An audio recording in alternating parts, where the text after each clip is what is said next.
बिस्मिल्लाहिर्रहमानिर्रहीम। अस्सलाम वालेकुम स्टूडेंट।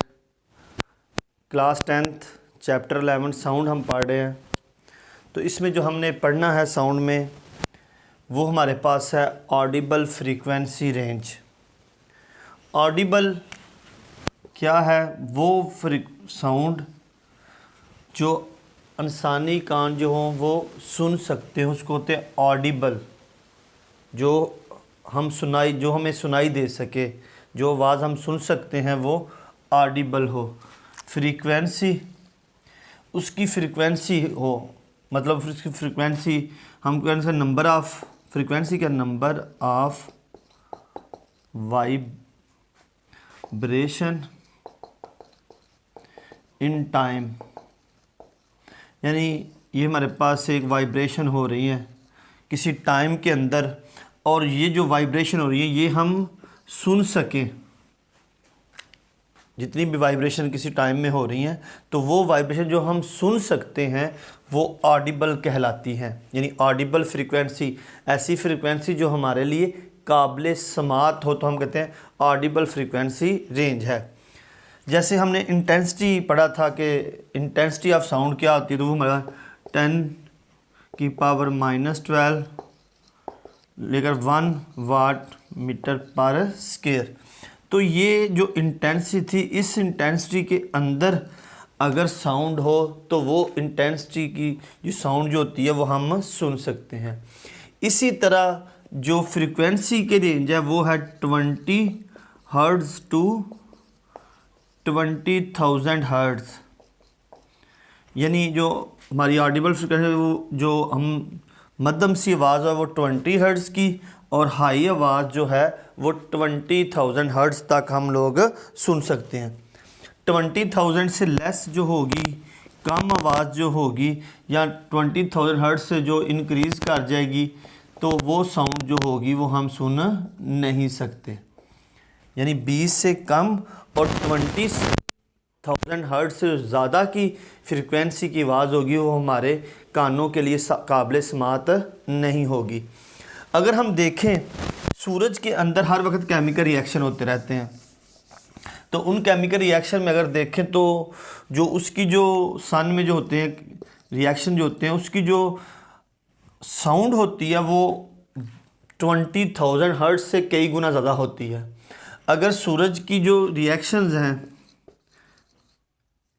वो हम तक पहुंच जाए, ज़मीन के ऊपर ज़मीन तक पहुंच जाए अर्थ पे, तो हम 1 सेकंड के लिए भी ज़िंदा नहीं रह सकते। यानी इतनी ज़्यादा आवाज़ होगी कि वो 20,000 हर्ट्ज़ से कई गुना ज़्यादा होगी। अगर वो ज़मीन पे पहुंचेगी तो इंसान उसको बर्दाश्त नहीं कर सकता। तो इसीलिए अल्लाह पर रस्ते में एक वैक्यूम रखा हुआ जिसे हम स्पेस कहते हैं, खला जो है। तो क्योंकि साउंड को गुजरने के लिए किसी मीडियम की ज़रूरत होती है, यहाँ से हमें यह भी अंदाज़ा हो जाता है कि सन का जो रिएक्शन की आवाज़ें होती हैं वो ज़मीन तक नहीं पहुँचती, रास्ते में स्पेस आता है, वैक्यूम आ जाता है। तो इस वैक्यूम से क्योंकि साउंड को गुजरने के लिए मीडियम की ज़रूरत होती है तो इसलिए साउंड जो होता है वो ज़मीन तक नहीं आ सकता। तो इसलिए वो जो सूरज का रिएक्शन जो होते हैं वहाँ पे मुसलसल उसकी आवाज़ें ज़मीन तक नहीं पहुँच सकती। इसके अलावा जो होता है वो साउंड के लिए इंसान की जो एज होती है वो भी बड़ा फैक्टर होता है, एज का भी। मतलब अगर छोटे बच्चे हैं हमारे पास, यानी उनकी उम्र कम है, तो वो कम आवाज़ जो होगी वो भी सुन सकते हैं। यानी अगर उम्र उसकी कम है और जो उसके कान है, एयर ड्रम है, वो ठीक है, तो वो बहुत कम यानी 20 हर्ट्ज़ तक की आवाज़ को भी आसानी से सुन सकते हैं। लेकिन जिनकी उम्र ज़्यादा है तो वो जो होती है वो 20 हर्ट्ज़ तक की साउंड को सुन नहीं सकते, क्योंकि उनकी कान जो होते हैं वक्त के साथ जो होते हैं उनके कान ठीक नहीं रहते, तो वो ज़्यादा मध्यम आवाज़ जो होती है वो सुन नहीं सकते। और बहुत ज़्यादा आवाज़ 20,000 हर्ट्ज़ की आवाज़ जो होती है वो भी जो 60 या 65 ईयर से जो उम्र जिनकी ज़्यादा होती है वो 20,000 की हर्ट्ज़ की आवाज़ जो होती है वो भी उनके लिए काबिल समात नहीं होती, बल्कि उनके लिए पेनफुल होती है। बच्चे तो ये आवाज़ या नौजवान जो है ये आवाज़ सुन सकते हैं, लेकिन जिनकी उम्र 60-65 ईयर से ऊपर होती है वो उनके लिए ये आवाज़ जो होती है वो काबिल बर्दाश्त नहीं होती, उनके लिए पेनफुल होती है। तो बच्चों के लिए फ्रीक्वेंसी थोड़ी सी बुज़ुर्गों की निस्बत चेंज हो जाती है। तो इसलिए जो होती है वो बच्चे 20 हर्ट्ज़ की साउंड को और 20,000 की हर्ट्ज़ की साउंड को आसानी से सुन सकते हैं।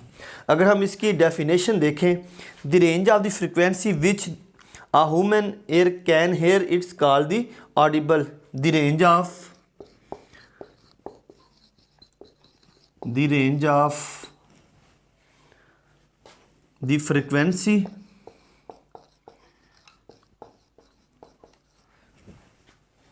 which a human ear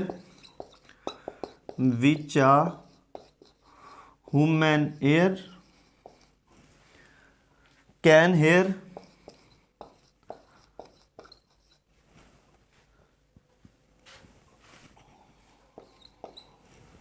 here is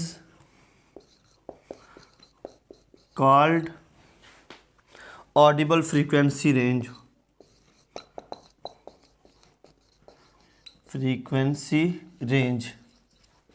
तो ये ऑडिबल फ्रीक्वेंसी रेंज होगी। The range of the frequency which a human ear, जिसके अंदर इंसानी कान hear are called audible frequency, जो आवाज़ इंसानी कान सुन सकते हैं, और उसका जो रेंज थी वो 20 से लेकर 20,000 हर्ट्ज़ जो थी वो नॉर्मल रेंज है इंसानी कान की फ्रीक्वेंसी की, जो ये आसानी के साथ सुन सकते हैं। तो आज हमारा टॉपिक था कि इंसानी कान की जो ऑडिबल फ्रीक्वेंसी रेंज है वो किस आवाज़ से लेकर किस फ्रीक्वेंसी तक की साउंड को सुन सकते हैं। एज के हिसाब से फ्रीक्वेंसी थोड़ी सी चेंज हो जाती है, और यही हमारा आज का आर्टिकल था, ऑडिबल फ्रीक्वेंसी रेंज।